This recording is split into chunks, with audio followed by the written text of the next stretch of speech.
Well, new tonight, we're getting a first look tonight at plans to enhance Park Point's recreation area. In June, Park Point residents were able to share improvements they'd like to see. Well, tonight, Parks and Rec staff unveiled their proposals. In the area of land between the beach house and the Park Point boat launch, a single parking lot exists. The new plan would add a second one for beachgoers. The proposal also includes moving the sand volleyball courts to be more central to the space and the addition of a permanent bathroom facility.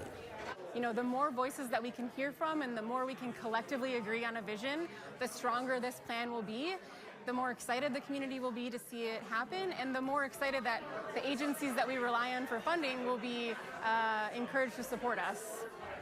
Through the public feedback survey, this project has received more than 500 responses from community members. The plans will now go before the Parks and Recreation Commission and Duluth City Council. Schools just